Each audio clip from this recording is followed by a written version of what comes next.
Queridos amigos, Alá, rapá, com o nosso querido amigo Tom, hoje com um tema super especial, que eu vou pedir ajuda do Caio. Caio, qual que é o tema de hoje, Caio? Onde o mestre passa, nascem flores e eu não entendi. Bonito título, mas eu não entendi o que que é, do que tá falando. Calma, Deixa para ele vai te explicar. O único detalhe que o nosso escritor, jornalista, é, diretor de filmagem, E, um dia, e olha, eu vou te dizer mais, Caio. Eu tô com uma cesta para recolher essas flores que o mestre está deixando, porque é uma honra enorme ter o Tom aqui falando de um tema tão profundo, tão bacana, que para nós é uma honra muito grande. Então, seja bem-vindo ao Rouxinol, que sempre é um orgulho para nós tê-lo conosco. Bem, boa noite a todos. Que bom estar podendo voltar junto com a galera maravilhosa do Rouxinol. São pessoas de verão, de primavera. São pessoas que trazem sempre bons sentimentos. Nos reunimos em torno de uma mesa farta de assuntos místicos, espirituais. E todos estamos fazendo trocas de conhecimentos, né? As lives do Rouxinol não tem um professor nem um palestrante. Tem pessoas com saberes diferentes. Então, um tem o saber sobre um assunto, o outro tem sobre outro, alguns já se aprofundam mais no tema, porque vão ter que apresentar, e isso gera essa empatia, esse sentimento de camaradagem entre a gente. E eu fico sempre 1 ou 2 dias antes do Rouxinol cantar nessas lives. Meu coração já se agita, já fica feliz. Que bom, vamos falar de um tema que traz alimento à alma, que nutre a gente, porque o mundo está cada vez mais necessitado de melodias celestiais, de brisa do amor divino, de companheirismo, de fraternidade. Então, é um prazer imenso atender ao convite de vocês e eu me sinto muito honrado. Espero que eu possa apresentar algo à altura de cada um de vocês aqui. Esse tema, por onde o mestre passa, né? Brotam flores, foram reflexões que eu fiz sobre a bênção de termos um mestre que exemplifica cada virtude que tem nos ensinamentos da causa de Deus. Porque o maior trabalho que cada ser humano tem é adquirir a bagagem espiritual para continuar suas jornadas depois de partir desse mundo. E essa bagagem, ela precisa ser exercitada, praticada, para que a gente saiba de cor e salteado, né, quais são as virtudes que adornam o caráter humano, o que torna a vida da gente uma vida que tenha valido a pena viver. Nós precisamos viver a vida e não apenas existirmos como corpos que chegam criancinhas e morrem muitas vezes com grande idade, mas não viveram a vida, apenas existiram. Então nós temos essa bênção de termos alguém como Abdu'l-Bahá, porque quando diz por onde o mestre passa, vocês sabem, o mestre é um dos títulos mais belos que Abdu'l-Bahá tem. Não é um título honorífico de uma escola, não é que ele tenha feito pedagogia, tenha estudado letras, tenha feito um mestrado, porque tudo isso é café pequeno, tudo isso é penduricalho. O mestre recebeu esse título do seu pai, a manifestação de Deus, de Bahá'u'lláh. E quando um mensageiro de Deus, um profeta, chama alguém de mestre, os mineiros diriam: aí tem coisa, não é qualquer coisa. Quer dizer, o mestre é algo muito mais elevado do que a nossa filosofia ocidental entende por mestre. Aquele que ensina os conhecimentos do mundo físico. Porque o mestre em Abdu'l-Bahá são os conhecimentos holísticos, totalizadores, é o conhecimento da alma, do espírito, da mente e também do corpo, porque ele ensina muito sobre saúde e cura física. Mas o principal é que ele veio educar a gente, como seres humanos, a sermos pessoas emocionalmente educadas, espiritualmente treinadas, a sermos pessoas que possamos substituir nossas preocupações mundanas por sentimentos e aspirações celestiais. Compreender a essência de Bahá'u'lláh ou de Abdu'l-Bahá, que é o centro da aliança, é como a gente tocar um véu que nunca se rasga. É um mistério que transcende o mundo. Um mistério que transcende o mundo, que ultrapassa o mundo. A gente pode passar a vida toda tentando entender que mistério é esse, mas dificilmente a gente vai chegar perto do que significa ser um mistério. Mas no caso de Abdu'l-Bahá, Carolina, Sinara, a situação se torna ainda mais poderosa. Porque Abdu'l-Bahá não é apenas o mestre, ele é um mistério. Mas ele não é um mistério qualquer, ele é um mistério de Deus. Que é um outro título que Bahá'u'lláh deu a ele numa epístola, que se diz na língua nativa Sirrullah, o mistério de Deus. Ora, se Deus é incognoscível e se o incognoscível é um mistério, a coisa ficou mais complicada, né, João Davi? Isso significa que é como procurar os pergaminhos do Mar Morto dentro da pirâmide do Egito. É complicado. Além de ser um mistério, é o mistério de um ser que ninguém pode conhecer, que é incognoscível. É o mistério de Deus. Mas como essas estrelas que brilham na noite, certas características da presença de Abdu'l-Bahá orientam e guiam a gente. Ao contrário de um ser humano comum, cuja mente se ocupa com um assunto de cada vez, Abdu'l-Bahá recebeu poderes concedidos por Bahá'u'lláh e ele vivia muito acima dessas limitações. A gente às vezes pega uma máquina Xerox, né? A antiga Xerox era famosa, e falava: ah, essa máquina é 3 em um. Fotocopia, faz imagem, digitaliza. É 3 em um, quer dizer, faz três coisas em um. Abdu'l-Bahá talvez fizesse 1844 vezes em uma única pessoa. Ele conseguia ultrapassar os limites de um ser humano comum.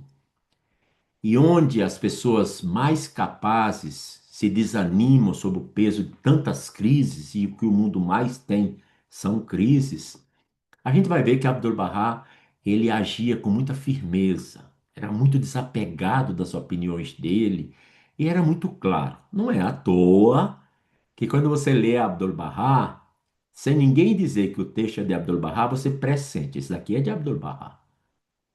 E você sabe quando é de Bahá'u'lláh e do Bábí, porque os dois são muito parecidos. Eles falam com aquela imponência majestática de alguém que manifesta o que Deus quer. Enquanto Abdu'l-Bahá procura trocar em miúdos esse peso majestático numa altura que um ser humano possa entender. Daí que você encontra nos ensinamentos de Abdu'l-Bahá tantas metáforas. É flores de jardim, é gotas de mar, é o esquimó que não sabia o que era o aroma de uma rosa e então precisa receber um frasquinho com ata de rosa para ele sentir o cheiro, o esquimó, já que na geleira não existe flores, não existe jardins, né? Nada planta, é tudo 20, 50 graus abaixo de zero. Então, quando o esquimó pergunta, quando fala no jardim de teu coração, nada plantes, salva a rosa do amor. O que que é essa rosa do amor, pelo amor de Deus? Eu não sei o que é rosa. E Shoghi Effendi vai pegar essa inspiração de Abdu'l-Bahá, pega um frasquinho de ata de rosas, que é um óleo com ata de rosa, os barrais persas, quase todos têm em casa. Para quem gosta é lindo, maravilhoso, mas se passar muito demais é como você colocar sal demais numa comida. É forte demais. Você tem que colocar meia pitada do tamanho da pupila de uma formiga, que já impregna o ar de rosa. Se você colocar mais, é muito forte e nós não estamos muito acostumados com ata de rosas. Mas eu estou querendo dizer isso que quando Shoghi Effendi envia para o pioneiro no Alasca esse ata de rosas, Shoghi Effendi diz: passe nas bochechas dele esse óleo com ata de rosas e diga que esse cheiro vem da rosa do amor que é para ser plantada no coração. Olha que coisa magnífica, né? Que coisa interessante. Porque mandar uma foto de rosa, ele também não ia entender o que era, mas sentir o cheiro é outra coisa, né? Então, Abdu'l-Bahá tinha essas metáforas, né? Estrelas de um mesmo céu. Ó Deus, guia-me, faz de mim uma estrela brilhante, né? Abdu'l-Bahá tem flores coloridas do mesmo jardim. Nós somos ondas e gotas de um mesmo mar, de um mesmo oceano. Ele fala que somos dedos de uma só mão. Mas são muitas as metáforas. Por exemplo, ele diz que a vida depois da morte é como você sair do primeiro andar para o segundo andar de uma casa. É impressionante, né? Ele diz que quando você sai desse mundo, você subiu uma escada e esse mundo é a parte térrea. E o mundo espiritual é o que está em cima da parte térrea. Que quando você está lá em cima, você vê o que está acontecendo embaixo, você sabe o que está acontecendo. Mas a parte que está embaixo não sabe. É uma explicação tão carinhosa de um verdadeiro mestre que nos educa sobre os grandes mistérios da vida, né? Abdu'l-Bahá ele não consultava especialistas e ele não buscava auxílio externo. Não tem nenhuma vez que você vai encontrar nos livros Bahás que Abdu'l-Bahá pediu conselho a alguém. Se vocês um dia encontrarem isso, me mandem que vai me causar uma surpresa. Pode até ter acontecido, mas eu nunca li em nenhum livro. Ele não buscava auxílio, porque Abdu'l-Bahá vivia uma vida de oração.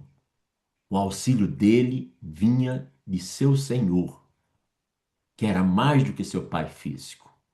Vinha da manifestação de Deus em um templo humano, que é Bahá'u'lláh. E Bahá'u'lláh já tinha explicado esse mistério no Kitab-i-Khan, quando se refere a Abdu'l-Bahá, dizendo que nada impede que ele se ocupe com qualquer outra coisa. Abdu'l-Bahá, se na época quisesse ser astrônomo, astrofísico, se quisesse descobrir cura de determinadas doenças, se quisesse resolver os problemas matemáticos mais profundos e complexos, se quisesse fazer a dessalinização da água do mar, como hoje já existe, principalmente nos países árabes e em Israel, ele teria condições de fazer, porque Bahá'u'lláh disse que nada impediria que ele se ocupasse com qualquer coisa. Então ele fazia várias coisas ao mesmo tempo. Embora a natureza de Abdu'l-Bahá, por ser humano, sentisse dor, se sentisse cansado, a alma dele não era afetada pelos sofrimentos que poderiam destruir o mais forte dos homens. Porque quando a gente lembra dos dias de Abdu'l-Bahá, a gente vê que ele era uma fortaleza para proteger Bahá'u'lláh fisicamente. Ele triava, fazia uma triagem, quem vai ter acesso a Bahá'u'lláh, quem não vai. Quando Abdu'l-Bahá mandava falar com um alto dignatário, um pachá, um ministro, um vizir da corte, Bahá'u'lláh mandava Abdu'l-Bahá, mesmo jovem, com 24, 25 anos, para representá-lo. Bahá'u'lláh não ia, mandava ele. E não dava tantas orientações pelo que a gente lê nos livros do seu Adibta Rezadeh.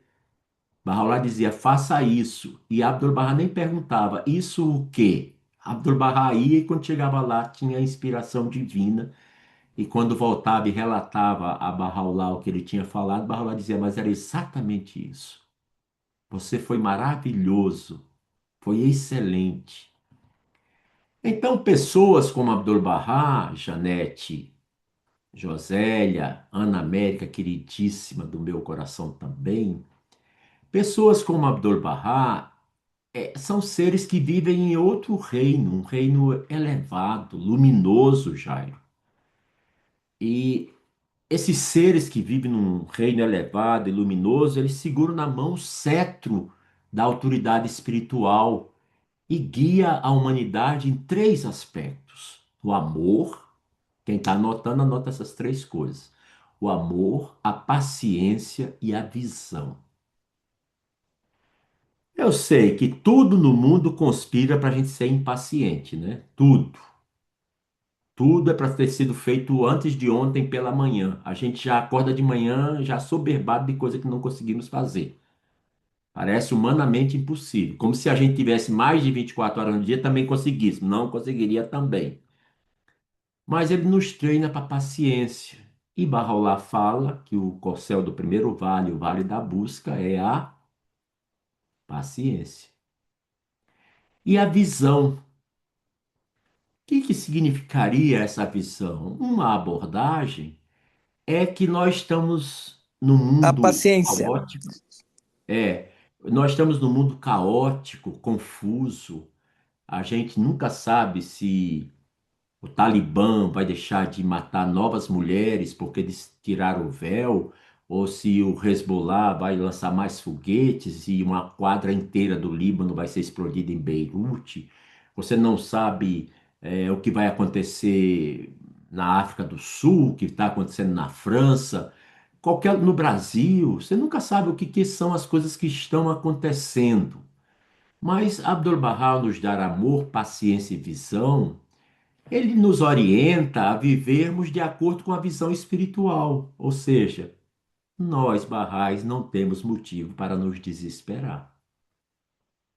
Aconteça o que acontecer, tudo faz parte do plano de Deus. Então, a visão de Abdu'l-Bahá é que nós temos que fazer a nossa parte totalmente confiantes, com profunda fé, de que todas essas crises, por maiores que sejam, haverão de terminar, irão passar em algum momento. E o amor é o amor que a gente deve demonstrar por qualquer ser vivo, né? Vocês veem que hoje em dia muitas pessoas, por exemplo, um grande filósofo da paz deve conhecer dos livros também, igual a mim, a Carolina, a Josélia, Luiz, meu querido Luiz Spínola, deve conhecer Arthur Schopenhauer, né, que viveu no século XVIII e XIX. Ele dizia: quanto mais eu conheço os seres humanos, mais eu amo os meus cachorros. Você vê que frase forte, né? E isso é considerado um dos filósofos mais importantes da modernidade, que mais influenciou o Nietzsche, que é considerado o Bambambam, né? Por sinal, Nietzsche nasceu em 1844, no dia não, no ano que o Bab se declarou um mensageiro de Deus em Shiraz. No mesmo ano veio Nietzsche. E aí você vê algo muito impressionante, né? Que se um filósofo do porte de um Schopenhauer diz que quanto mais ele conhece o ser humano, mais ele gosta dos cachorros dele, significa que ele tem um pessimismo muito grande com relação à natureza humana, né? Então depois ele dizia: um ser humano pode me trair, pode me apunhalar, pode mentir, pode ser falso, mas um cachorro, ele sempre vai ser leal, ele sempre vai estar junto. Quando eu chegar, ele vai abanar o rabinho, vai querer cócegas, vai querer brincar. E se eu estiver triste, vai chegar perto de mim. Um gato é a mesma coisa. Se bem que gato é meio complicado, mas segundo o Schopenhauer também é a mesma coisa, né? Porque diz que gato adora infernizar a vida do dono, né? Porque ele é ele e mais ninguém existe na casa, né? Mas também o povo é muito linguarudo, Janete. Falam muito mal dos gatos, mas os gatos no Egito Antigo eram consideradas divindades, né? Então, por muitas vezes, os poderes de Abdu'l-Bahá ficaram ocultos, mas com o tempo, o mundo inteiro foi percebendo a influência da sua palavra e a força silenciosa de sua ação. Shoghi escreveu sobre Abdu'l-Bahá: é difícil para nós, tão próximos de tremenda figura, termos uma compreensão clara do papel e do caráter daquele que, não apenas na dispensação de Bahá'u'lláh, mas em toda a história religiosa, cumpre uma função única. Fecha aspas. Então, hoje, eu já acho que um primeiro ponto dessa apresentação é a gente passar a ver Abdu'l-Bahá não apenas como uma figura central da causa de Bahá'u'lláh, não apenas como o mestre, o exemplo perfeito de cada virtude Bahá'í, mas passarmos a ver Abdu'l-Bahá como alguém que cumpre uma função única em toda a história religiosa. Adão, Ruth, passando por Krishna, indo a Moisés, depois Zoroastro, Cristo, Buda, Muhammad, o Bab Bahá'u'lláh. Quer dizer, toda a história religiosa, a função de Abdu'l-Bahá é única, nunca existiu igual. Assinado isso por Shoghi Effendi, o sinal de Deus na Terra. Bem, eu queria fazer três pequenos exercícios com vocês, que são algumas perguntas que são retóricas, né? Ela não necessita de resposta imediata, mas são para a gente refletir. Se alguma delas vocês precisarem para tomar nota, que eu estou vendo que tem três ou quatro que estão tomando nota, podem pedir que eu possa repetir, ou depois eu mando para a Janete, Janete encaminha. Quando é que o silêncio fala mais alto? Cada um de nós aqui nessa reunião já sentiu que estava diante de algo ou de alguém muito maior do que a própria compreensão da gente? Não maior por ter poder ou fama, mas por ter uma presença serena e luminosa. Então a pergunta é: quem já se sentiu diante de algo ou de alguém maior do que nós podemos compreender? E essa maior, essa grandeza, não é uma grandeza ligada a poder nem a fama, mas ligada à serenidade e à luz. E estar diante de Abdu'l-Bahá era assim. Não era preciso, Ana Paula, Josélia, Luiz, não era preciso entender Abdu'l-Bahá. Bastava sentir. Agora, no jejum, muitos dias eu fiquei sempre na hora de quebrar o jejum, nas vezes que eu pude fazer, porque agora eu estou diabético, né? Todo mundo diz que a terceira idade é linda, maravilhosa. Eu não estou achando nem linda nem maravilhosa. Eu acho que é muito trabalhosa. Me dá um trabalho, mas isso não tem nada a ver com o Abdu'l-Bahá. É melhor a gente voltar. Aff, essa terceira idade vai me matar antes de eu chegar até o fim dela, pelo que eu estou vendo. Aí eu pude fazer pouquíssimos dias de jejum. Porque, como diabetes, você tem que comer de 2 em 2 horas, tem que tomar água feito condenado, e depois você faz tudo do jeito que é para fazer, vai ver o seu sangue lá no aparelhinho, picar o dedo, e descobre que até aumentou. Quer dizer, você fez o melhor que você podia e ainda ficou pior. É como se você estudasse a noite toda e não acertou nenhuma das 20 questões que o professor passou. Eu fui tudo zero. Mas o que eu quero Sempre, dizer. e sempre tem alguém com um brigadeirozinho te oferecendo, né? Ah, minha filha, as coxinhas mais maravilhosas são aquelas que eu perdi durante o jejum. Já notei isso. As pessoas mostram a satisfação, degustam o prazer, como se tomassem um bom vinho sem álcool, mas desfrutasse aquela coxinha, como se fosse uma coxinha que veio de um frango da realeza, dos lugares sagrados ou coisas desse tipo. Metáfora pobre que o Tom ofereceu nesse momento. Culpa da Janete que provocou. Então aqui nós vamos ver, eu chegava muitas vezes cansado e eu dizia: Abdu'l-Bahá, eu não te entendo, mas eu sinto você. Meu mestre, nunca me deixe entendê-lo, mas me deixe senti-lo. Deixe-me saber que tu me acompanhas, seguras na minha mão, que tu mexe com o meu juízo para dar um prumo, dar um nível. Ajeita meus pensamentos tortos, desentorta. Cria imagens que trazem satisfação espiritual. Me torna bom quando meu desejo não é ser bom, quando meu desejo é explodir pela injustiça que fizeram. E tu, quando eu sinto perto de mim, eu esqueço tudo isso, Senhor, e penso, tu estás comigo e eu não posso agir de forma que não seja digna de ti.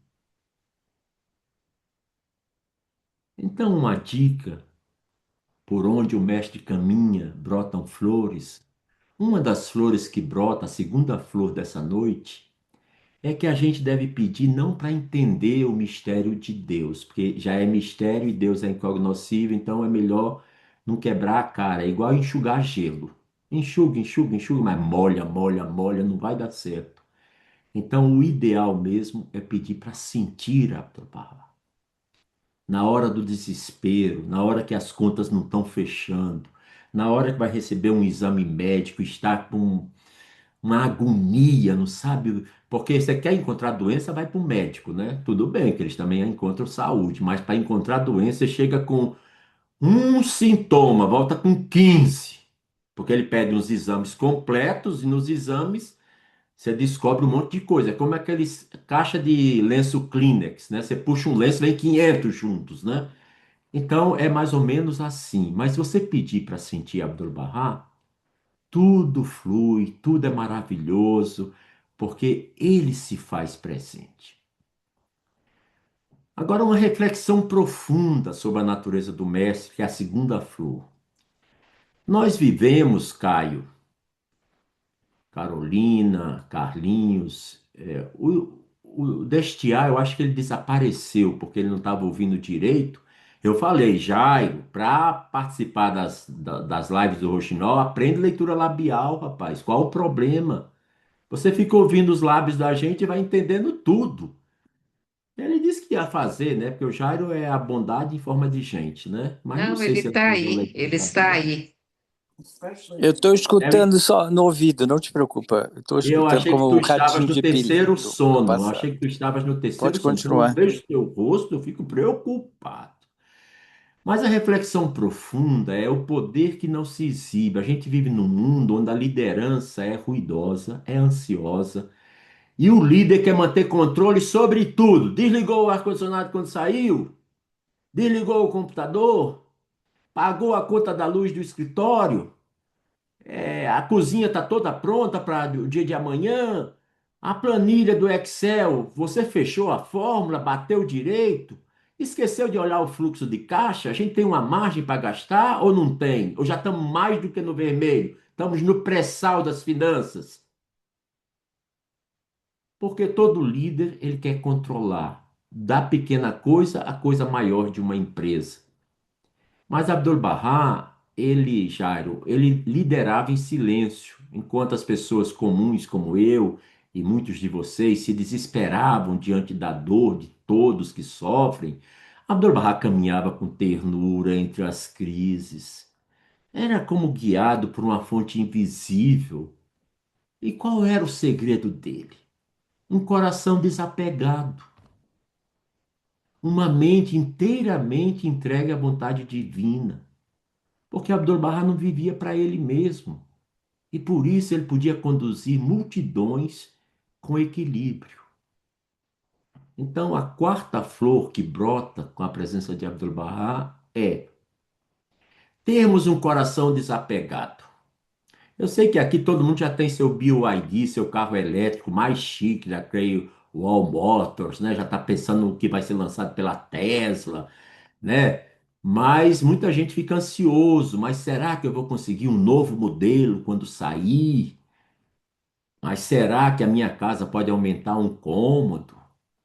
Mas será que agora eu vou para as Bahamas fazer uma viagem? Mas será que esse ano eu vou pela quinta vez a Haifa? Eu só fui 4 vezes esse ano, já passou 3 meses do ano. Eu preciso de 3 dias de peregrinação. Ou seja, o que sabota a gente é expectativas e desejos. Queremos sempre tanta coisa que esquecemos de usufruir o que já temos. Essa é a quinta flor. O nível de desejos que nós temos em relação à nossa vida gera frustrações e apego. Se nós não tivermos expectativas materiais uma atrás da outra, não gera nada. Porque o que vier está bem, é lucro, eu não estava esperando mesmo. E aí vem o outro aspecto, né? A mente de Abdu'l-Bahá é inteiramente guiada pela vontade divina. Isso é uma chave, porque nós aprendemos nas escrituras sagradas de todos os tempos que tudo que acontece no mundo fenomenal e no mundo espiritual depende da vontade de Deus, não é? Diz que uma folha não cai se não for a vontade de Deus, um passarinho não canta se não for a vontade de Deus. Você não tropeça numa pedra, claro, Deus não quer que você tropece, mas você não tropeça porque você não seguiu o cuidado de olhar com calma onde é que você está pisando. Em outras palavras, tudo é a vontade divina. Abdu'l-Bahá, então, como ele não tinha expectativas, nem ficava desejando nada, ele tinha tudo, que era cumprir a vontade de Deus. Eu sei que é muito complicado isso. Roselena Rohr sabe disso. Ela vai fazer um penteado no salão, ela é uma excelente cabeleireira, e às vezes a madame quer com os prateados que não combina com o cabelo, ou quer umas mechas esquisitas que também não dá certo, ou tem 82 anos e quer fazer uma franjinha. Ela não é uma adolescente de 15 anos para fazer uma franjinha. Pessoa com 82, já com pouco cabelo, nem para franja tem. Então a Roselena, eu estou entrando na tua área, eu não sei nada de cabeleireiro, mas eu estou imaginando que poderia ser esse tipo de situação. Mas ela é uma exímia cabeleireira, ela faz com amor, com arte, é como oração o trabalho que a Rose faz. Ela é de Porto Alegre, de Canoas ou de Sapucaia, ou Novo Hamburgo, tá bom? Nenhum, né? Mas deve ser do sul. Mas eu sei que a liderança de Abdu'l-Bahá, ela era espiritual, porque ele conduzia sem dominar, influenciava sem querer controlar. Não é tipo o João Davi Argenton que chega para o Dayan e para o Davi Ahmad e fala: Olha, eu quero te influenciar para o bem, mas você faça assim, assim e assado. E aí de você se não fizer. Porque aí é o estilo. Eu influencio você a fazer as coisas direito, mas faça do meu jeito. Abdu'l-Bahá não era assim, não tinha aquele faça do meu jeito. Ele influenciava o que era bom. A pessoa recebia com tanto amor que o maior desejo era fazer o que o mestre tinha pedido. E o mestre não precisava perder tempo explicando como fazer. Ele encontrava o jeito. Como água que está correndo e encontra um monte de pedras, a água vai desviando, desviando, desviando, até que a água passa. Então, ele não queria o controle. E ele servia sem esperar retorno. Por exemplo, o casal anfitriã que organiza as lives do Rouxinol, eles fazem por puro amor. Eles não esperam encontrar 300 pessoas na audiência. Talvez não esperem encontrar nem dois, porque dois já tem ele e Janete, né? Então dois já tem. Mas o que eles esperam é, bem, eu ofereci. Aqueles que Deus quis que viessem vão estar nas nossas reuniões. E tá bom demais, não tem expectativa. Até porque quer ver lives chatas com mais de 30 pessoas. É muito chato. Principalmente para mim que gosto de interagir com as pessoas, citar nome, eu fico desesperado quando aparece muita gente. Pouca gente eu já me sinto familiarizado com ela, já conheço bem. Então, Abdu'l-Bahá, ele era uma presença que mostrava o caminho sem dizer nenhuma palavra. Agora imaginemos que a gente observa Abdu'l-Bahá por trás de um vidro muito fino.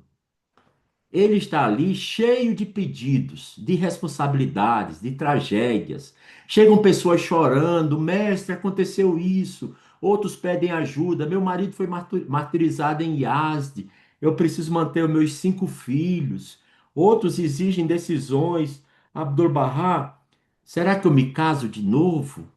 O outro pede um dinheiro para manter a loja que foi confiscada pelo governo persa e ele não tem mais como vender tapetes, não tem mais loja, não tem tapetes, não tem nada. A outra é o viúvo que diz: Olha, eles prenderam minha mulher e eu não sei se ela está viva ou está morta. E os filhos precisam dela, eu preciso, Abdul-Bahá, o que que eu faço? Todo mundo via Abdul-Bahá como se fosse o muro das lamentações. Pense numa galera para pedir coisa. É pedido que não acaba mais, né? Agora Abdul-Bahá pede a coisa para eles, vê se eles vão fazer. Ah, não, é muito difícil. Aí é perfeição. Eu não sou perfeito, não vai dar certo, não sei o quê. Mas o mestre, ele era rodeado desses pedidos de tantas decisões, de tantas ajudas, de pessoas chorando, mas ele estava sempre em paz, estava calmo, o olhar dele ficava repousando ao mesmo tempo em cada um.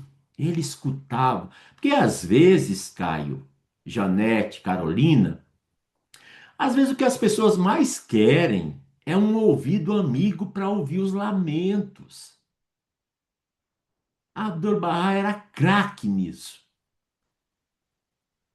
Ele ouvia. Podia ser a coisa mais, quer dizer, para a cabeça da gente, e ridículo, né? Mas ele ouvia com calma, pessoa repetitiva, já tinha falado aquilo desde quando disse a primeira letra, Abdu'l-Bahá já sabia a Bíblia toda daquele assunto. Mas a pessoa continuava repetindo só a primeira letra e não andava, ficava empacado, mas Abdu'l-Bahá ouvia, porque o processo de escuta, essa é a sexta flor por onde brota o caminho de Abdu'l-Bahá. O processo de escuta é terapêutico, é uma terapia. As pessoas precisam de um ouvido. Elas não estão precisando de sermão, não estão precisando de conselho, porque se elas quiserem conselho, elas vão pedir. O que que você me aconselha? Há muito tempo eu desisti de aconselhar, porque quando eu era mais jovem, com 50 anos, eu ainda aconselhava, eu era bem mais jovem, né? Agora não aconselho ninguém. Se a pessoa não disser claramente, Tom, você me aconselha o que nessa situação? E eu acho que não é só o Tom que recebe esse tipo de pedido, cada um de vocês recebe. Sempre vai ter uma pessoa que gosta da gente, que está passando por uma dificuldade e quer ouvir uma opinião. E nós, barrais, chamamos muita atenção. As pessoas chamam os barrais para ouvir aconselhamentos. É muito comum, já ouvi isso de várias pessoas. Então, nesse sentido, Abdu'l-Bahá ele tinha esse cuidado de ouvir as pessoas, consolar elas, orientava outros, mas ele não perdia o centro. O que que não é perder o centro? Ele não criava cumplicidade, não decidia pela pessoa. Quer dizer, olha, o assunto é assim. O caminho adequado, me parece que é esse. É como daquele verso sagrado que diz isso. Sabe aquele trecho da oração que fala isso? Me parece que é como uma luva na mão isso. Reflita sobre isso, mas ele não dizia faça assim.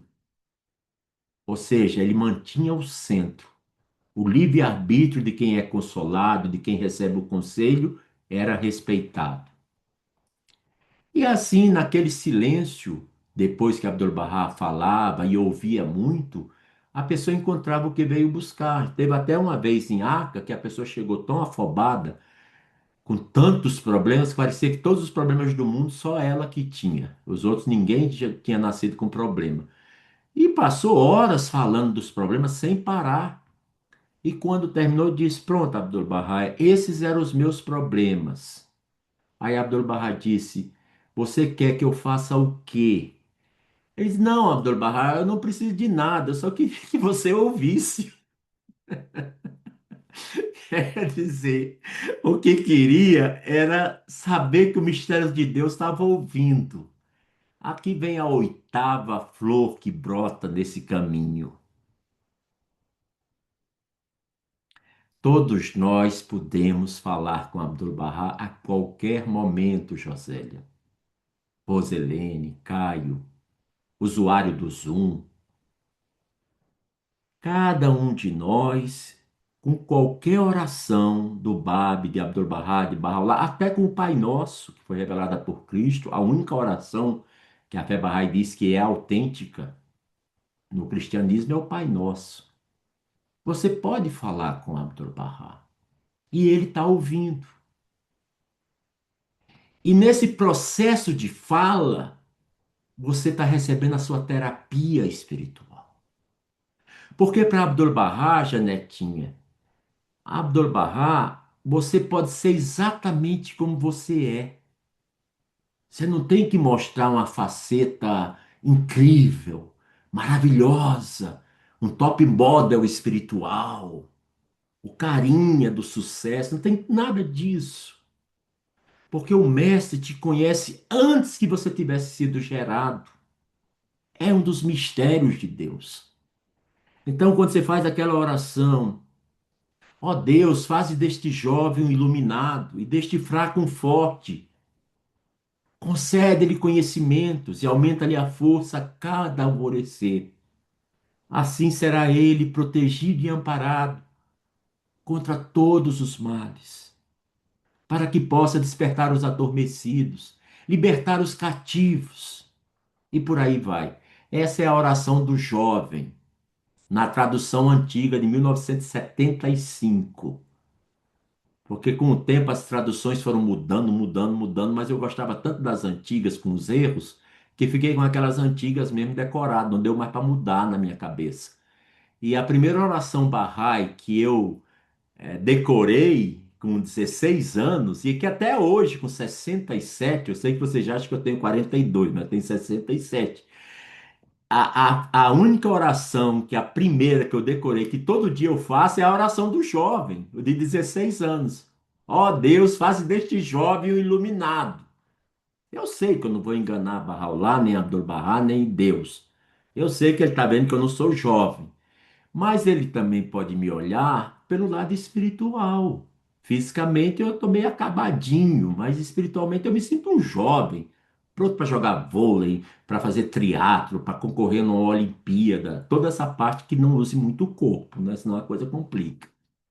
Então, nesse sentido, a gente vai ver que nós podemos conversar com Abdu'l-Bahá a qualquer momento, falar os nossos lamentos, as culpas que a gente tenha da nossa esposa e do nosso esposo, do nosso filho, do nosso genro, da nossa nora, do nosso chefe, do nosso funcionário, do nosso vizinho, daquele barraio que você olha atravessado nas festas de 19 dias, do outro que fez uma coisa que você não gosta nem um pouco, aquele bolo de chocolate com cenoura que você não aguenta mais, pelo amor de Deus, mude a receita.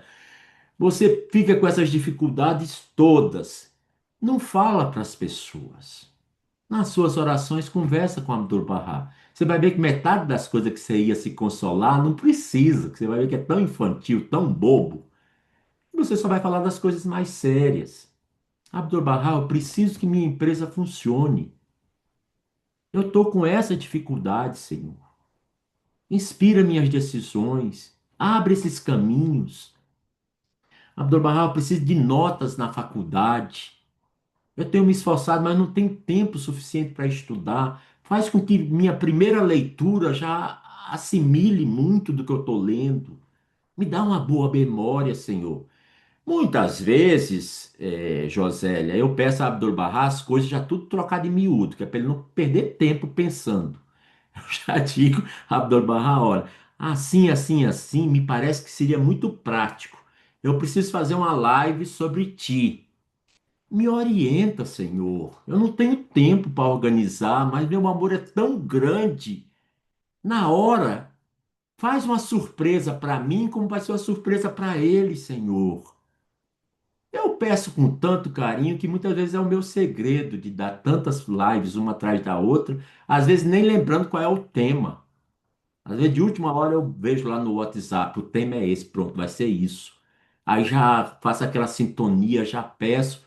E tudo que você pedir com pureza de coração, o mestre atende. Tudo.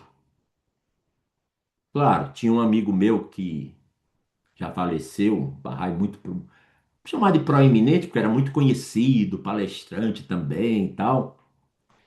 Eu era tesoureiro durante muito tempo e ele dizia: Tom, eu vou ajudar muito o fundo. Eu faço todo dia oração para ganhar na Mega Sena. Será que você, como tesoureiro, podia também fazer? Eu ficava olhando, achando engraçadíssimo, né? Ele não queria só que a oração dele fosse, também tinha que ser a minha para pedir para Abdul Bahá que, olha, ajuda para os números do fulano, tá quase que eu digo o nome, do fulano de tal dar certo, porque ele está tão necessitado. Ele, inclusive, já falou que vai servir muito, ele quer contribuir com tudo. Eu disse, olha, eu não posso fazer isso, eu acho que é tão errado, porque tudo que eu vejo na causa é que a contribuição Bahá'í mais eficiente diante de Deus é que tem sacrifício.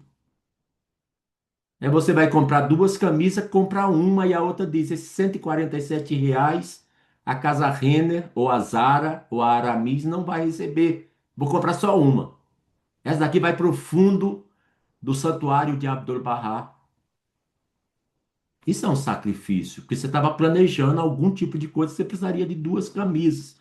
Um exemplo, ou ir na Azarô, né? E comprar um sapato, as mulheres são sempre fixas nos sapatos, mas isso também são coisas para a gente pensar, que quando a gente conversa com o Abdul Bahá, ele atende.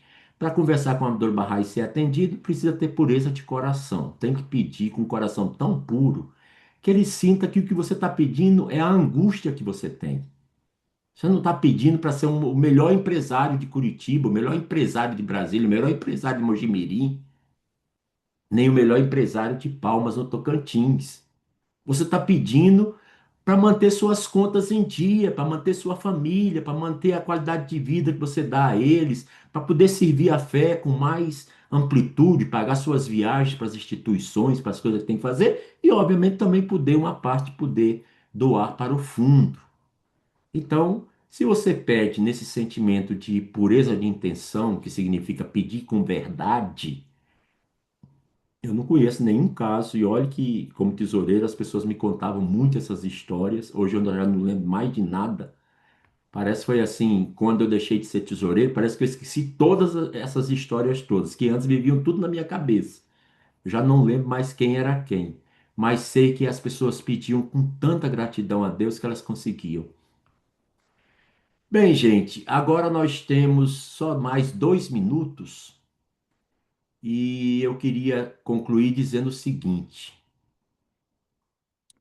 Quando a gente tiver, essa é a nona e última flor que brota no jardim por onde Abdul Bahá passa. Não sei se vocês perceberam, mas essa live de hoje era um caminho onde a gente andava de braços dados com Abdul Bahá por um jardim.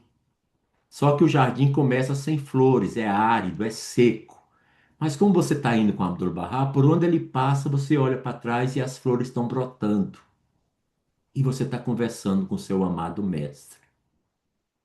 A nona flor é quando você está no meio do caos, casamento complicado, saúde complicada, dinheiro e finanças complicado, vida acadêmica complicada, tudo, todas as complicações se juntaram para fazer um passeio na sua vida. Então, tudo que estava arrumado na sua vida começa a se ficar desarrumado. É casamento de filho que não está dando mais certo, é problema da mãe que já não está mais resolvendo a parada, é o irmão que está usando droga ou bebendo e não é barrar e cria conflito, é isso ou é aquilo. E então, quando você estiver no meio de todos esses caos que podem acontecer, você tem que criar consciência simultânea. Essa é a nona flor. E o que é consciência simultânea? É você parar e respirar. Fecha os olhos, se encosta numa parede, entra no carro, não liga a chave, respira. Respira 5, 6, 9 vezes, 1 minuto respirando. E aí você pensa no seguinte: me ajuda, Senhor, a agir com sabedoria. E aí você passa a agir com uma atenção sem pressa. E toda vida que você vai tomar uma decisão, você diz: Senhor, me ajuda a agir com sabedoria. Qual é o dia que eu preciso falar com o meu cliente? Quando é que eu falo com o meu professor? Quando é que eu falo com meu filho, com minha nora, com meu genro? Quando é que eu falo com o vizinho? Quando é que eu falo com minha mãe, com meu irmão? Como é que eu resolvo isso no banco? Como é que não sei o quê? Pensa sabedoria. Isso é consciência simultânea de que você está no meio do caos, mas a sua consciência está atenta a vários sinais de Deus. São simultâneos. Então você faz tudo e cada ação com atenção plena. Ao final do dia, você chega em casa, em vez de colocar uma bacia com água quente para deixar os pés de molho, né? Antigamente, no passado, as pessoas faziam isso. Era um escalda-pé. Você lembra disso, Janete? Não que Janete seja mais velha, mas é bom saber a opinião de gente Não, isso não experiente. é no meu tempo, não. Não é, né? Eu não queria ficar sozinho como se fosse meu tempo. É o famoso escalda-pés. Você chegava muito cansado e dizia: prepara uma bacia de escalda-pés que eu preciso descansar os pés para ter calma. Hoje em dia as pessoas já vão direto tomar um banho, né? Mas antigamente era para escaldar os pés. Bem, aí você chega, faz o seu escalda-pés, toma o seu banho e se pergunta: consegui manter meu centro mesmo no meio do caos de hoje? Mesmo no meio das pressões? Porque, queridos amigos, liderar a si mesmo é o primeiro passo para iluminar os outros. Então, os que estão anotando, anotem essa frase. Liderar a si mesmo é o primeiro passo, Liberar, liderar de líder. liderar. Liderar a si mesmo é o primeiro passo para iluminar os outros. Você não precisa ser líder dos outros, seja líder de você. Faça o que você quer sugerir que os outros façam. Então, você, ao se liderar, você já deu o primeiro passo na caminhada para trazer luz à vida dos outros. E não é você que vai oferecer conselho nem influência, as pessoas vão te pedir. Como é que eu ajo nessa situação, Ana Paz? Rose, o que que eu faço? Ou fulano, você sempre tem umas ideias tão boas, me dá uma, você já tem demais ideias boas, me dá umas três das suas, para mim resolver uns pepinos, uns abacaxis e outros hortifruti granjeiros. Então, essa é o que nós tínhamos para hoje. Agora eu quero deixar anotado para a Janete que esse tema eu tenho, são 5 lives. Então, quando você for preparar no futuro, não sei em qual mês, e por acaso pensar em me chamar, nós que podemos continuar com outros aspectos de Abdu'l-Bahá com essa forma prática, sem ser muito texto, pouquíssimos textos e muita coisa prática para Fazer melhorar o nosso dia diferente, a Tom. dia. Hã? Bom, nós vamos fazer diferente. Hã? Dê as datas que você vai poder estar disponível para o Rouxinol, que nós vamos agendar de uma maneira coerente. Opa! Isso daí eu vou fazer, viu? Amanhã até meio-dia, antes de eu fazer a oração do meio-dia, eu tô te mandando isso, viu? Ou seja, descobrir o que eu faço a do meio-dia, porque é mais prático, é pequenininha, né?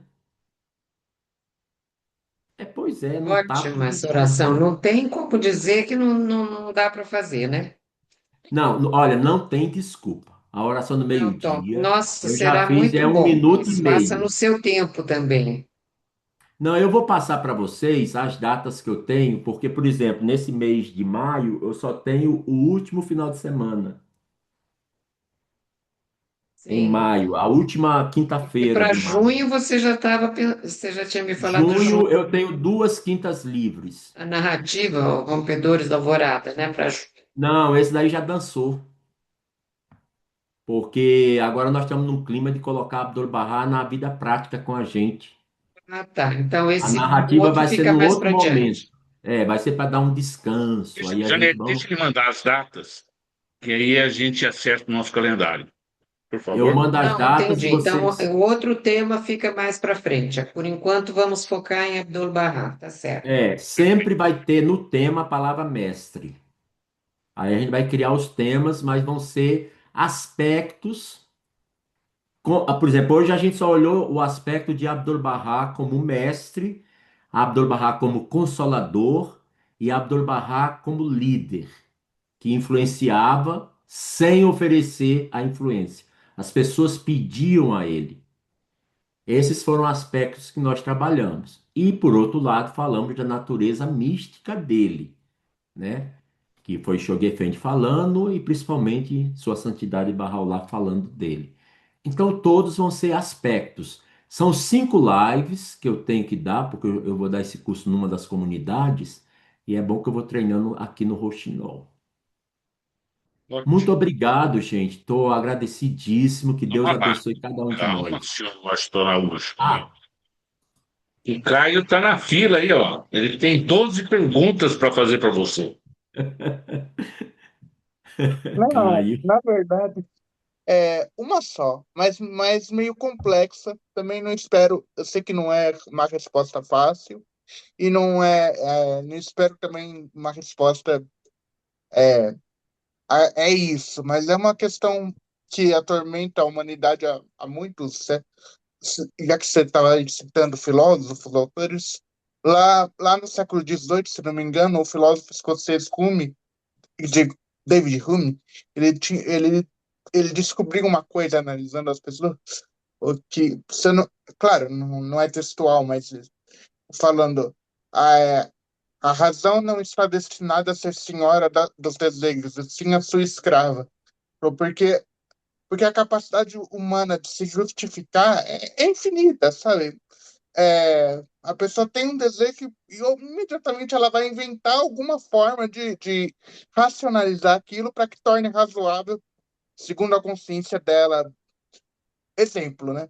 É, a pessoa está envolvida num esquema de tráfico, sei lá, alguma coisa criminosa ou alguma coisa questionável dentro da legalidade mesmo, nem tudo que está dentro da legalidade é, é fora de questão, mas assim, ela tá lá envolvida num esquema de tráfico e tal, e aí começa a dar uma dor na consciência, assim.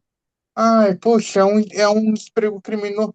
Só que aí aparece uma voz, uma segunda voz na cabeça da pessoa, começa assim, não, mas olha o nível de vida que eu proporciono para minha família.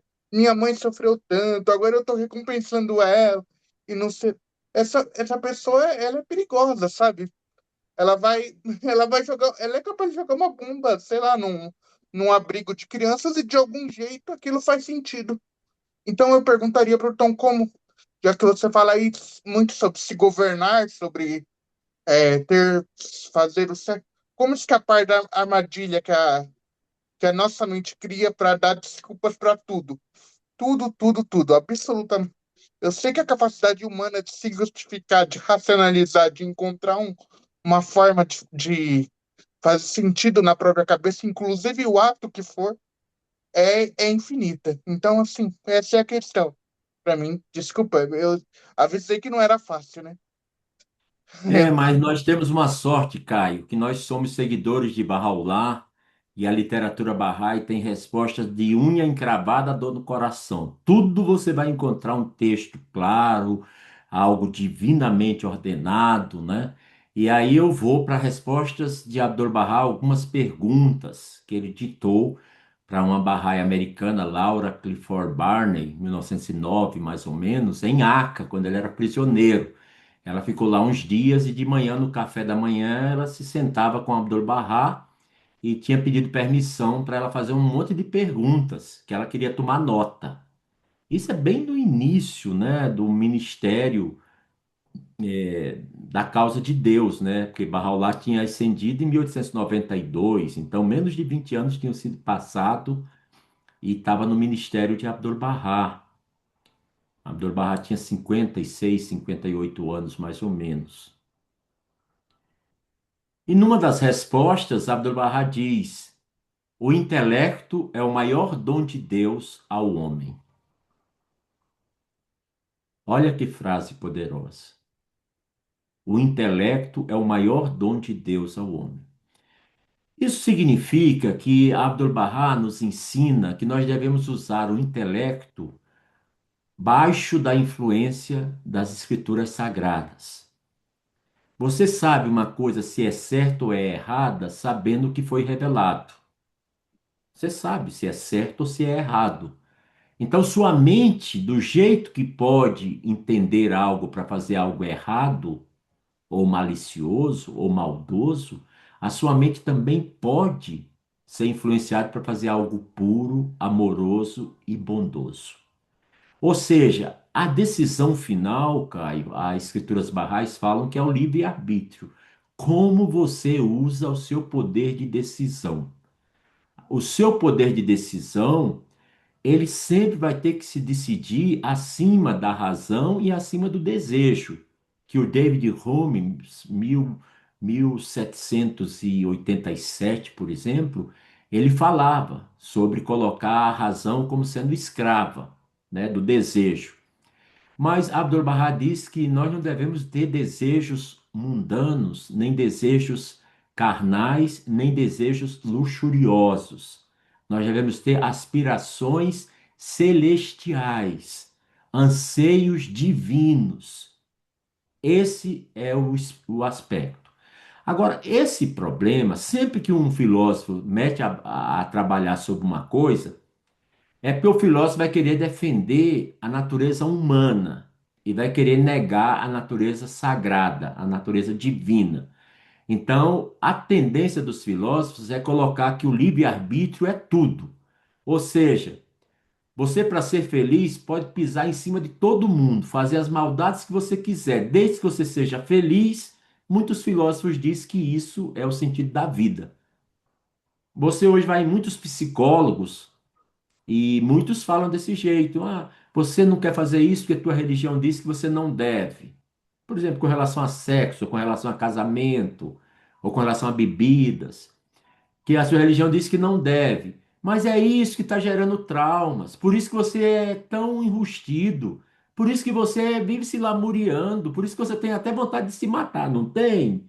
A pessoa nem tinha pensado em se matar, mas aí o psicólogo falou. Bem, às vezes eu até acho que poderia me matar, não sei o quê. Por quê? Porque muitos psicólogos dizem que a felicidade é você seguir os seus instintos. Tudo que você faça que traga seu bem, não importa os meios, está valendo. E o que Deus quer é exatamente o contrário, porque desejo tem a ver com ego.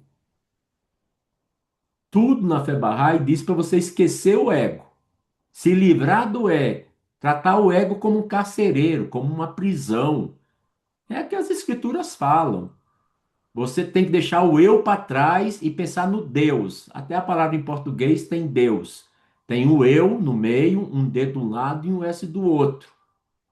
Você tem que deixar que Deus absorva o eu. Ele entre. Isso em português funciona.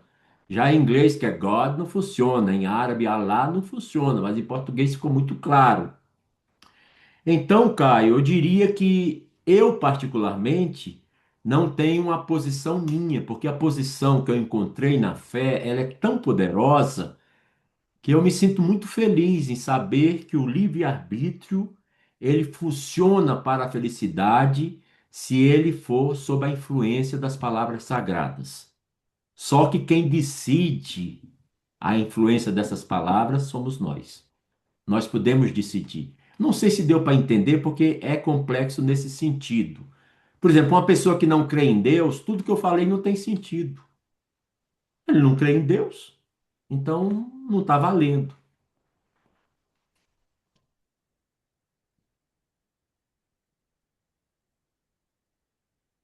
Janete. Obrigado, Tom. Foi ótimo. Imagina, Caio, foi Ótimo um mesmo. prazer. Não, eu não levantei a mão, não, mas eu achei a pergunta do Caio muito, muito interessante. E a gente esbarra com essa situação toda hora, né? E até nós mesmos, muitas vezes, cometemos esse equívoco, às vezes até de ficar colocando nas nossas mensagens ali das redes sociais isso. Importante é ser feliz, seja feliz, escolha ser feliz. Claro que a gente quer ser feliz, né? Mas tem um caminho, né? A gente tem que construir esse caminho de felicidade e não a qualquer custo. Bom, é como Bahá'í, não, como Bahá'í, como tentando ser Bahá'í, fica difícil a gente entender de outra forma, mesmo que nem sempre a gente consiga ser tão exato, né, porque somos falíveis, somos falhos, mas eu achei muito interessante essa parte quando você colocou, está fazendo parte da nona flor lá da consciência simultânea, e deu exemplo como liderar a si mesmo é o primeiro passo para liderar os outros, sempre tentando trazer luz para os outros. Nossa, outro dia mesmo eu cometi um engano assim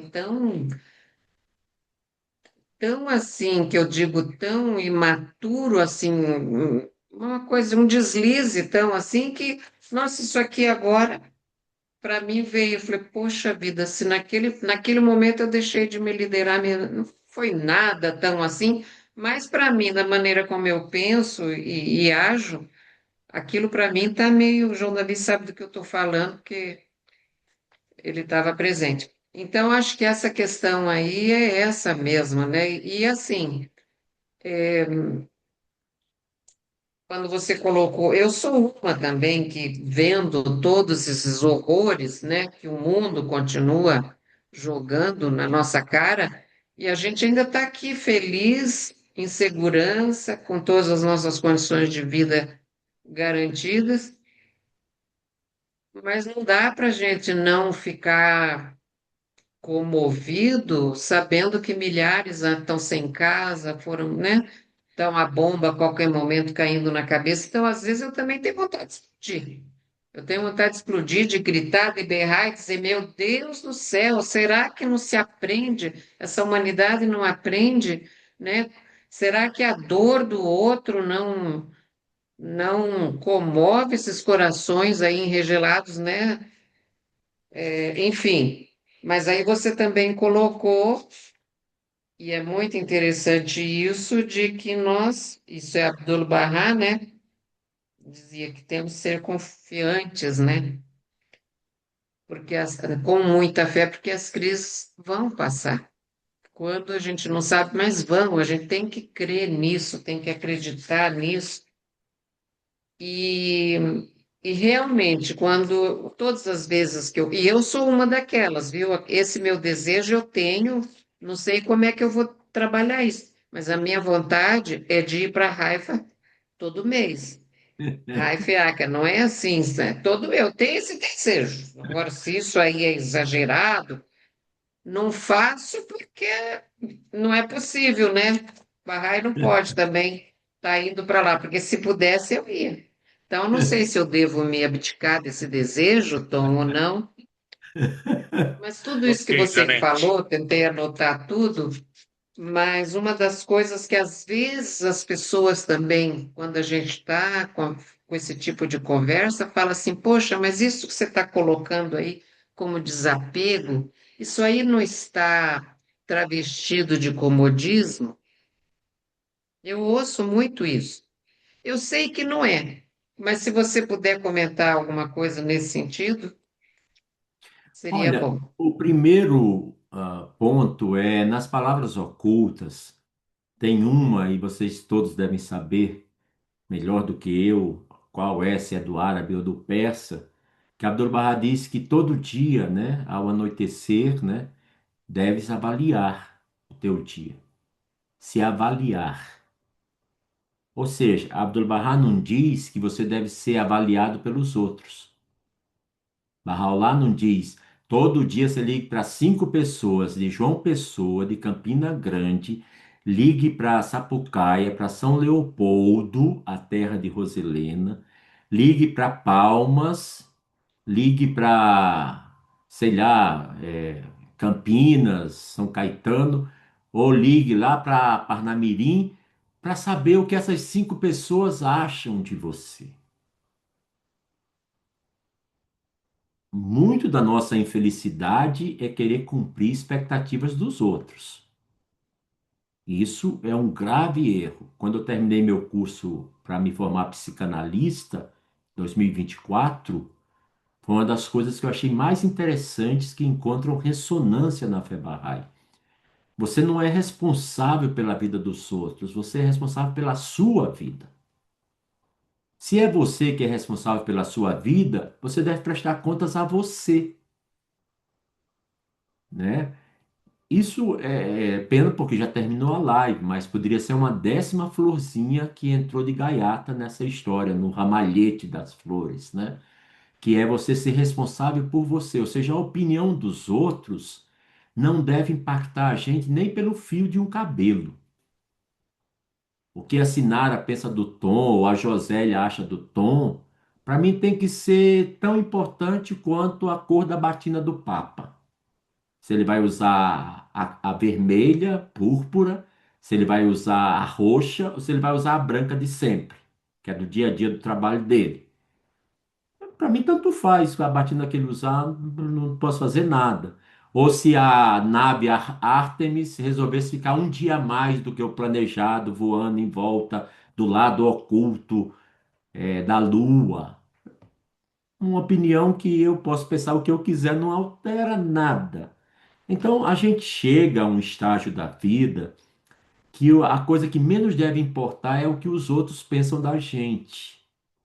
Mas, ao mesmo tempo, nós devemos nos importar sobre o que Deus pode estar pensando da gente. Essa é a segunda parte, senão a equação não fecha. Eu sou responsável por mim. Eu presto contas a mim. Mas uma vez que eu prestei contas a mim, eu tenho que saber, isso é aceitável diante de Deus? É assim que Deus me criou? Deus fez minha mãe me esperar na paz, 9 meses na barriga, para virar esse cara horroroso que está aqui, que perde a paciência, que recusa uma dança quando o baile está todo animado, que não dá um abraço que a pessoa está mais precisado, que vai para a biodança, fica de lado sem participar direito. Quer dizer, nós temos que lembrar que nas palavras ocultas ele diz que é para a gente se avaliar. Só que os critérios não são os nossos, Josélia e Carolina. Os critérios são os critérios espirituais. Não é cada um que tabe Tom, que tabe Carol, que tabe Ana Paz, que tabe Sinara. Não é o livro de cada um de nós, é o livro sagrado. É o que é certo e o que é errado. O querido Sérgio Couto, que Deus o tenha, e muitos de nós conhecemos, né, Ana? O Sérgio Couto, ele dizia algo muito, muito interessante. Ele diz: todas as decisões da gente tem que usar o gabarito de Deus. Só está certo se estiver de acordo com as leis. E as leis se entendem os ensinamentos, as elocuções, os conselhos, as orações, né, os textos sagrados. Então, eu acho que esse é o caminho, não se preocupar com a opinião dos outros. Isso não é para a gente ficar arrogante. É só para que essas pessoas não sejam um trambolho na vida da gente. Ora, eu vou deixar de agradar a Deus para agradar a Janete? Eu tenho mais o que fazer. Eu quero agradar a Deus. Janete vai deixar de agradar a Deus para agradar o Tom e as séries? Não tem sentido. Ana Paz vai deixar de agradar a Deus para agradar o Jairo Destiar? Não tem como. E outra coisa, tudo que você faça, dependendo da perspectiva, por alguém pode estar tudo errado. Para uns você vai ser fanático, para outros você vai ser carola, para outros você vai ser muito cri-cri, para outros você é muito liberal, para outros você é impaciente. Quando você está sendo o rei da paciência, para alguns é impaciente. Tipo séries, poxa, Tom, já pedi tantas vezes que você trocasse a lâmpada do quarto tal. Aí ela fica chateada se eu disser, mas sério, não tem nem 6 meses que você pediu isso, porque essa pressa para trocar essa lâmpada? Ela fica chateada, porque para ela 6 meses é mais do que suficiente. Colocar uma cadeira, subir e trocar a danada da lâmpada, né? A última vez que eu falei isso para ela, ela ficou assim: Nossa, você achou 6 meses pouco? Eu disse: Eu acho. Porque eu tinha tantas outras coisas para fazer que eu achei que podia ficando para depois, mas depois eu fui olhar pelo pensamento dela e ela tinha razão, né? Carolina.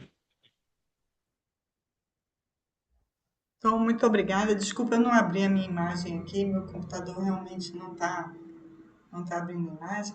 Mas isso que você falou me lembrou também uma outra coisa que há poucos anos que a gente se percebeu disso. Por exemplo, existe um ensinamento e existe um desejo, né? Nós vamos colocar numa balança, né? Isso que você chamou de uma outra coisa, eu chamo de balança.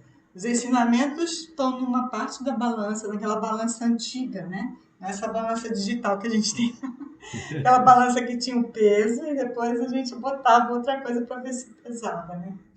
Aí vamos botar na balança, o peso é o ensinamento de Deus, o ensinamento da nossa sua santidade Mahalá, da sua santidade Bárbara. Aí vamos ver os nossos desejos. Eu quero ir peregrinar todo mês. Né? Esse é um desejo que eu tenho. Então vamos ver o que esses ensinamentos falam, né? Sobre o gastar isso, como é que eu posso como é que eu posso ver com que esse meu desejo possa estar junto com o ensinamento de Bahá'u'lláh. E se eu vir que não está, como que eu posso fazer dentro de mim sem ficar chateada, recalcada ou problemática? Como eu posso deixar passar, né? Porque é uma liberdade também quando a gente se deixa ficar livre de desejos, né? Que a gente vê que não são bons, né? E é também um privilégio, né? Quando Deus permite que isso aconteça na vida da gente. Mas eu queria agradecer a sua palestra, adorei as flores Imagina. de Isso, Abdu'l-Wahhab, viu? Um beijo isso que a grande para Carol você. falou é muito, muito interessante, né? Por exemplo, eu sei muitos textos decorados, porque sempre, desde que eu me declarei Bahá'í, durante muito tempo eu tinha uma meta, todo dia eu tinha que decorar uma frase. Eu mesmo dei para mim isso. E aí eu fiquei com muito texto na cabeça. E às vezes o meu trabalho é desenvolver aquele texto, aquela frase. A meditação, o que que aquilo pode levar no dia a dia. Eu sempre procuro fazer uma ponte do sagrado para o mundo fenomenal, né? Para a prática do dia a dia, né? Sempre vi que os manifestantes não são poetas. Poeta fala coisa bonita, entra no ouvido, emociona o coração e sai pelo outro ouvido. Já o manifestante, ele fala e aquilo cria raízes em você, faz você refletir, pensar, porque você sabe a fonte da autoridade moral. Quem é que falou isso? Tem um peso. Então, isso que ela falou, primeiro eu achei, Carol, a metáfora belíssima da balança, vou usar também, muito boa mesmo. É correto, tá certo, é o mesmo espírito, sem dúvida, muito, muito pertinente, né? Agora, o que eu vejo comigo é que eu sei muitos textos que eu li, porque esse ano agora, de 2025, o ano passado, em julho, eu completei 50 anos que eu me declarei Bahá'í. Eu me declarei em 1975 e o ano passado foi 2025. 50 anos, imagina, meio século, né? O problema que eu vejo e continuo vendo, isso nunca mudou, e falo para vocês como irmãos de minha alma, é que eu sei o texto, mas na hora que eu estou sob efeito do desejo, ou efeito da emoção, ou do ego, ou da sombra de querer fazer as coisas, é como se todos os textos tivessem apagado da minha cabeça. Não aparece nenhum para dizer eu estou aqui, me olhe, entendeu? Então, esse é que eu acho que é o maior dilema da nossa vida humana. É que nós sabemos o que é certo, mas na hora de decidir, às vezes a gente decide por impulso, que uns chamam de desejo. Na psicanálise chama de impulsos ou de pulsões, é uma pulsão de querer fazer algo. Então, é isso que me preocupa, porque tudo que eu li dessas vidas consagradas na fé, mártires, mãos da causa, os discípulos de Bahá'u'lláh, é que eles conseguiram um jeito de pautarem a vida deles no dia a dia de acordo com as Sagradas Escrituras, não para se mostrar que eram bons, mas porque fazia bem a eles. Eles sabiam que eles fazendo algo com o amor de Deus, para cumprir uma lei de Deus, Bahá'u'lláh trazia felicidade para eles. Não era do tipo, vou fazer isso que é maravilhoso porque Deus gosta, mas eu odeio. Não era assim. Deus gosta, mas eu também gosto. Não é que eu odeio uma coisa que Deus quer. Então, nesse sentido, a gente tem que sempre lembrar que a gente pode saber muito das palavras sagradas e dos ensinamentos, mas na hora que a gente precisa tomar a decisão, a gente esquece. Aí tem aquela E a oração, gente é, né? e Tem às aquela vezes a gente oração. e às vezes a gente é grosseiro quando não queria ser. Às vezes a gente do nada fala uma palavra desagradável sobre uma terceira que não está ali presente. E você sabe que uma língua bondosa é o que atrai os corações. Então, como é que uma pessoa pode dizer uma palavra ruim sobre outro? Você está Guia falando uma nossos coisa ruim? passos, aquela oração que guia nossos passos em momentos de inadvertência, né? Tem uma Exato, oração que exato. fala isso, que a gente. E isso eu acho que é a maior luta nossa, é a gente tentar mudar essa natureza egoísta que todos nós temos, né? Nós somos humanos. Então, esse foi o que os santos realmente conseguiram, né? Isso é que a gente tem que orar, para que a gente consiga praticar o que a gente está lendo, o que a gente está memorizando nos textos sagrados. Né? Isso aqui é o É, grande você olhando a desafio. história dos mártires, Carol, você vai ver que não tem muitas histórias dele falando que eles estavam fazendo oração o tempo todo. Não tem muito essa parada, né? A parada dos mártires era do tipo, eu acredito e eu escrevo a minha fé com meu sangue. Como aquele Qurban Ali, que se declarou Bahá'í de manhã e de noite se aproximou de Bahá'u'lláh e disse, Senhor, eu coloco diante de ti o meu turbante, mas seria mais feliz se eu pudesse colocar minha cabeça decepada por teu amor. E Era um poucos outro dias, tipo de e amor, né? poucos dias depois ele foi martirizado. Cada época tem as suas necessidades. Shoghi Effendi fala que naquela época a necessidade era regar com sangue a frágil e tênue planta da fé, né? A árvore da fé divina. Então, cada época tem, mas quem disse que hoje em dia você ser uma pessoa espiritual, quando tudo que você quer é dar o troco? Sou daquele tipo que eu não levo desaforo para fora. Sou daquele tipo que, quer ir pro pau? Deixa passar a parte de devocional que a gente vai se resolver daqui a pouco.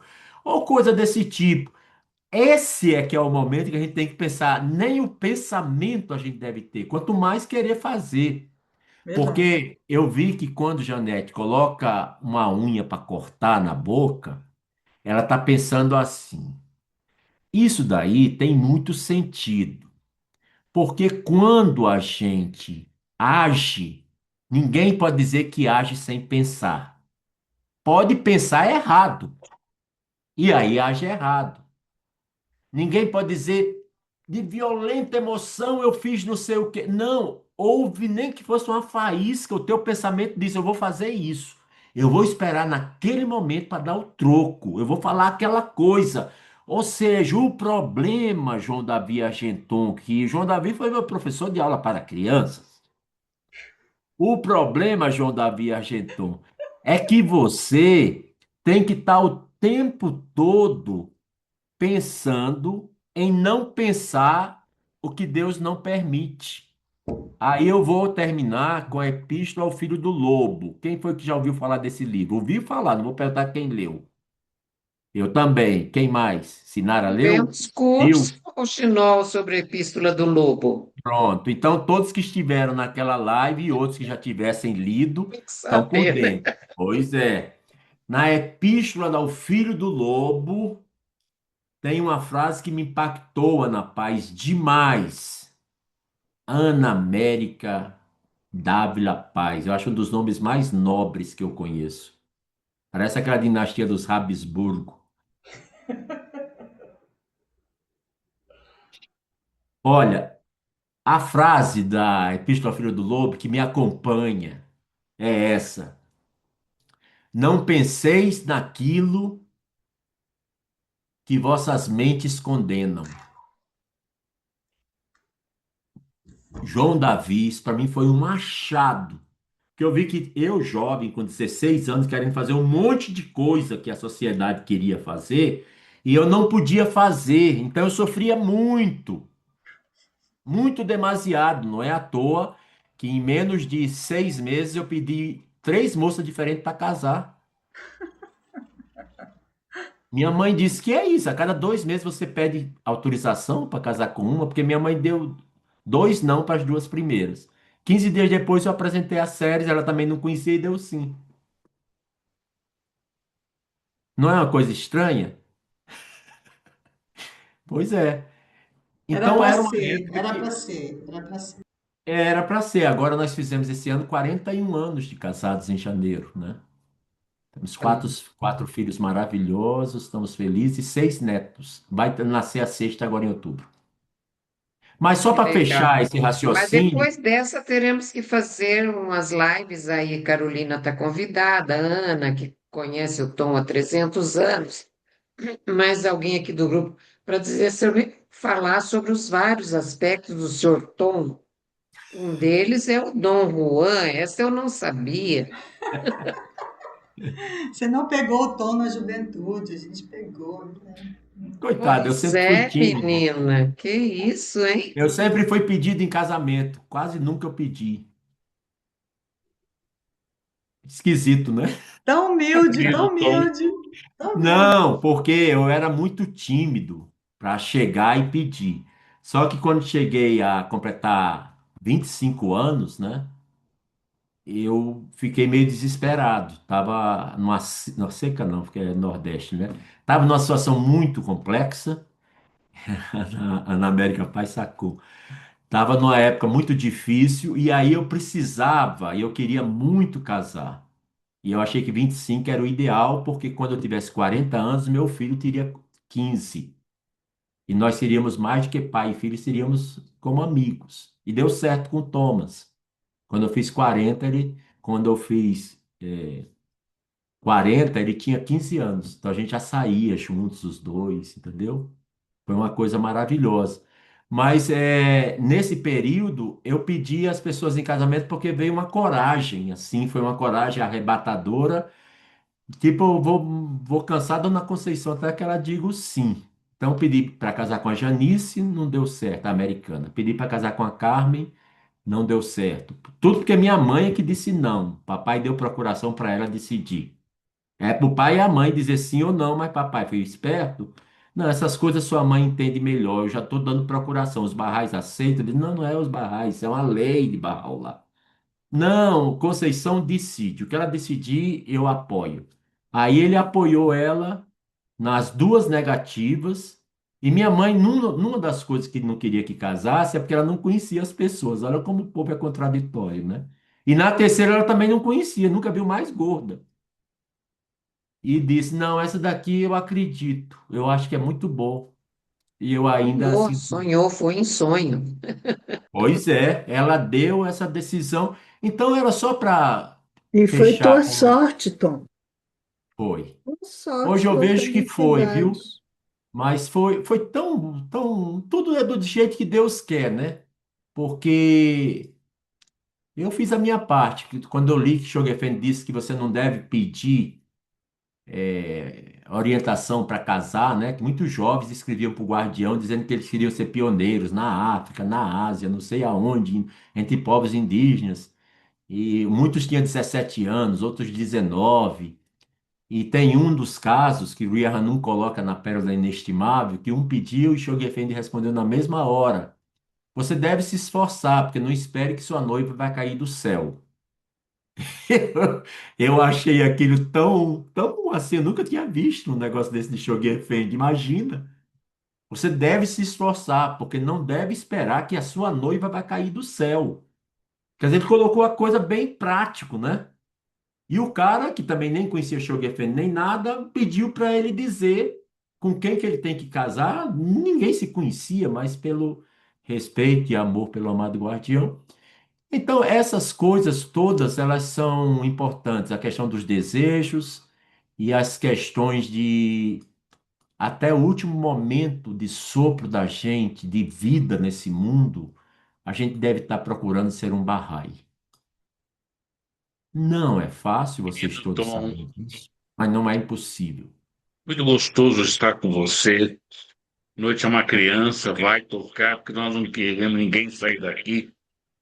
Mas nós já estamos indo para quase 2 horas de reunião. Que 2 horas? delícia, quase. Nossa! É uma satisfação Oh, sempre estar com você, estar imagina. batendo esse papo agradável. Obrigado, Tom. Eu Você sabe agradeço que de você mora coração. no coração do Rouxinol. O Puxa, Rouxinol canta quando você está conosco, sim. Dói os ouvidos de prazer por você estar conosco. Muito obrigado, Tom. agradeço de coração o carinho, o amor de cada um de vocês. E aquelas coisas que eu falei que vocês não concordem, pesquisa nas escrituras, encontre as palavras exatas, porque é sempre bom a gente, com nossos olhos que Deus criou, ler as palavras sagradas. É muito bom e o Rouxinol nos lembra muito disso. Eu sempre vejo essas lives, Janete, como se eu estivesse falando para mim, e é verdade. Tem o mesmo impacto que tem para vocês também. Eu me sinto renovado e passo a refletir sobre o assunto. Até uma próxima, Joselinha, Obrigada, Ana, querido. que eu espero Muito visitar, obrigada. Carolina, a pessoa usuário do Zoom, eu não sei quem é o nome. A Rose, o Caio Usuário assinaram. aqui. Não, é Fica a perto Sueli. da Hoje ela tá se mostrando ali. A a Sueli, Sueli. Oi, Sueli. de Sorocaba. Tchau, Sueli. Alá, Obrigada, Rafá. Tom. Tchau, Rapaz, gente. amigos, Foi um Muito prazer. obrigada. Deus abençoe a cada um de nós. Parabéns para Laura. Ê! Obrigado a todos. Obrigada, Tchau. obrigada, meninas. Tchau, Obrigada Jair.